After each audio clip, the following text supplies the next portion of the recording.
Things with Wings Productions presents the Epilogue of the Skylark Bell Skyedive. I'm your host, Melissa Oliveri. In last week's episode, Magpie found herself at a crossroads in a place called Between, and made the choice to travel to what comes after, the pivotal moment she jumped off the cliff to stop the Skylark Bell and creating hers and Farfalla's time loops.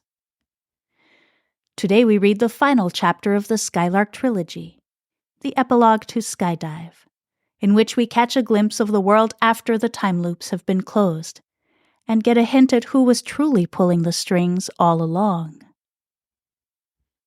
Before we dive into the story, I want to give a special mention to my dear friend Amy, without who this podcast and the last 2 books of the Skylark Trilogy wouldn't exist. Amy is the one who sparked me into releasing a story I had shelved for the better part of a decade as a podcast. She lit a spark that turned into a roaring fire in the form of 2 additional novels.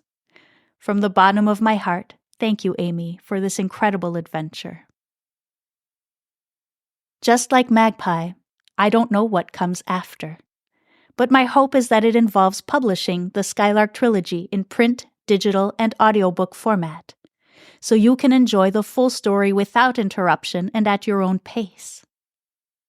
I'm also working on a brand new book, which may turn into a series called The Tales of Lydia Roy, that I'm very excited to share with you. All these projects take a lot of time, effort, and funds.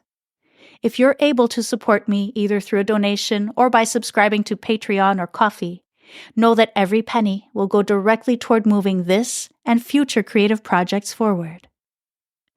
I'm excited for all of us to discover what lies ahead in the after. Now, for the last time in the Skylark universe, it's time to get settled in. Grab a blanket and a warm drink, and let's get started. Phew, I think this is the last one, says Mrs. Phaeton, setting a large box on the dining room table. We did it, says Magpie, her bright blue eyes twinkling and a proud, excited grin on her face.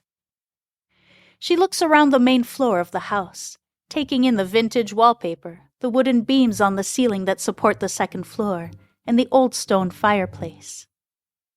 She sets down her box next to her mother's and walks over to the fireplace to take a closer look at a framed photograph on the mantel. Is this great-great-grandmother Farfalla? She asks, pointing at the photo. Mrs. Phaeton walks over with a glass of water and hands it to Magpie before squinting at the photograph. Indeed, I believe it is, and that is her husband James standing next to her, and the little girl at their feet would be my grandmother Elizabeth. Isn't it amazing that our family has such a rich history with this place? Breathes Magpie.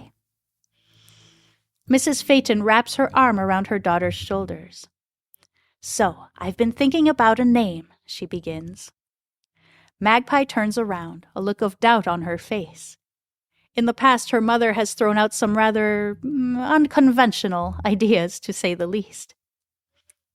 It came to me in a dream, believe it or not, she laughs. Okay, ready? Magpie nods and rolls her forearms one over the other to indicate she is ready for her mother to get to the point.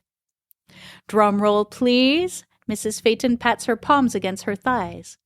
How about the Lark and Bell Artists' Retreat? Magpie's brow furrows. Why does the name sound so familiar? Oh, you don't like it, says her mother, unable to hide the disappointment in her voice.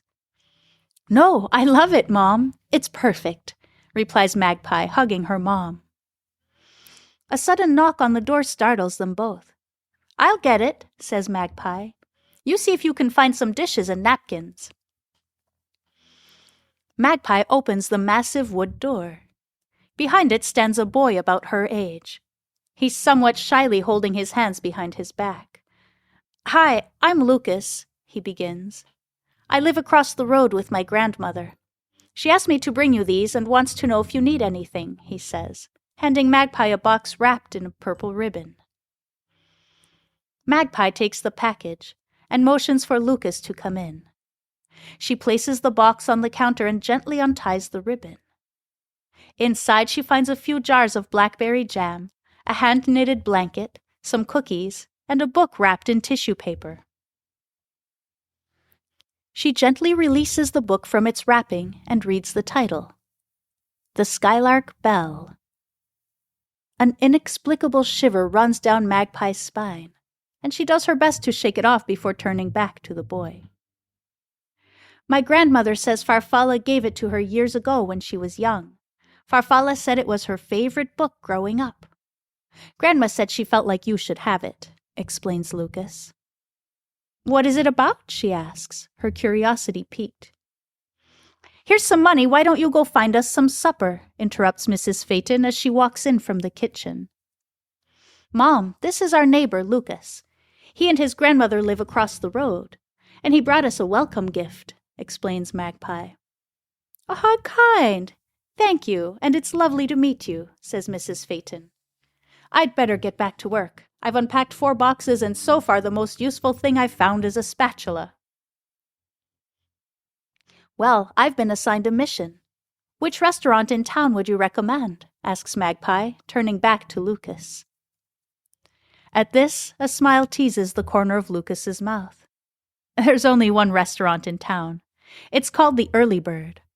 But if you want something from there, we'd better hurry. They close in an hour. I'll tell you the story of the Skylark Bell along the way, he says, turning toward the door. Magpie shouts goodbye to her mother, and she and Lucas step outside into the warm evening air. The orange glow of the setting sun wraps itself around them. Lucas turns to look at Magpie as they amble down the main road, gravel crunching under their feet. So, the Skylark Bell had red hair and blue eyes just like you, he begins. They say she had a beautiful voice that could calm even the most frightened child, almost like she could hypnotize them. No one is quite sure how she arrived in their village, but after she arrived, she never left and lived to the ripe old age of 105. That's amazing, breathes Magpie. After she died, the villagers decided to honor her memory by holding an annual festival and crowning a new Skylark Bell every year. Some say the original Skylark Bell was a mystical creature, that she came from the ocean, and that's why she had such healing powers. What an amazing story, says Magpie, intrigued. I can't wait to read the book. Lucas glances at his watch and says, Enough about that. It's getting late. We've got to fly. Magpie and Lucas keep chatting as they make their way down the gravel road toward town, leaving a cloud of dust trailing on the breeze behind them. Across the ocean, in the middle of a vast forest, an ancient oak tree reaches for the moody gray sky. The wind picks up, blowing through its rusting leaves and causing them to spiral through the ground.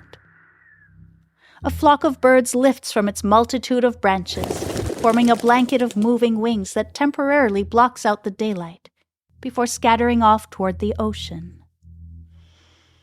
From deep within the ground, at the tip of the tree's roots, a melody begins to form. The sound travels upward through the oak's trunk and out through the tips of its branches. It soars over the forest toward the fields, valleys, and mountains, until it blankets the entire island. The melody stretches across the ocean like a hand reaching for something it desperately wants, crossing over the shore on the other side. Just as the sound is about to wrap itself around Magpie like fingers clutching a precious coveted item, a woman with long silver hair steps forward to intervene. She stoops down to place something at the base of the tree, then stands and lays her hand flat against its trunk. You must be patient. It is not yet time, she whispers, the blue streaks painted on her face moving with each word. The melody retreats, reluctantly retracting back across the ocean, through the branches, and down the trunk to the roots before dissipating back into the earth. Don't worry, her time will come, adds the woman, before vanishing into thin air, leaving her gift behind. At the base of the tree sits a small silver bell, its outside etched with a spiral of skylarks swirling into infinity.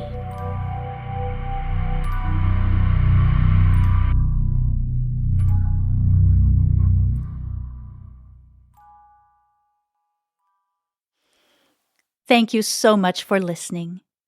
Sharing the Skylark Trilogy with you has been an incredible, inspiring adventure.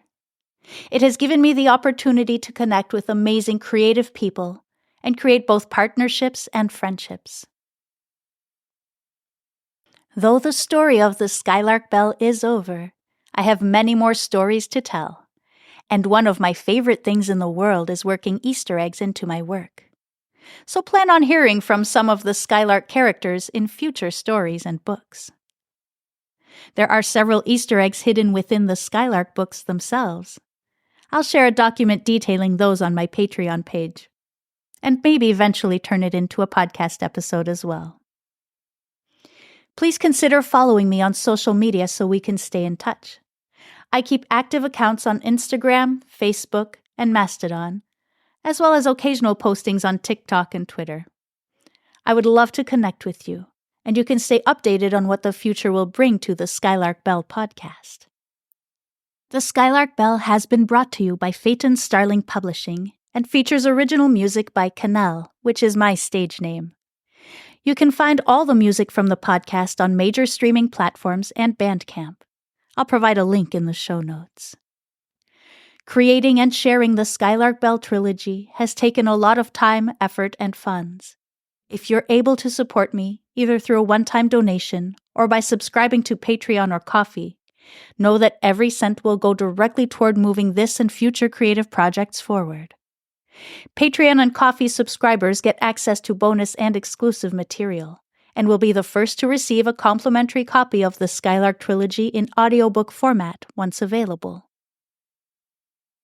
Remember that leaving a rating and a review helps boost the Skylark Bell's visibility on podcast platforms, which allows others to discover the story. So why not help share the joy? Lastly, if you'd like to sport some Skylark Bell merch, head over to my website, theskylarkbell.com.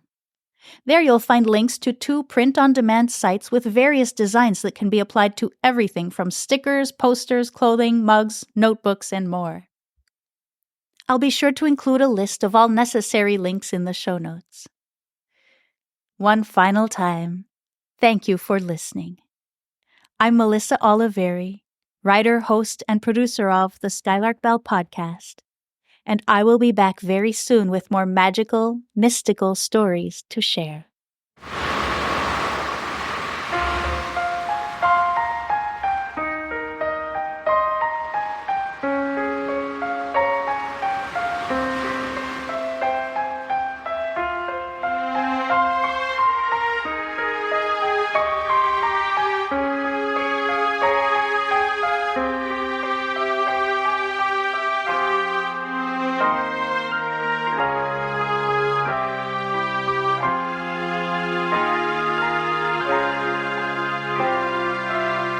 Sky!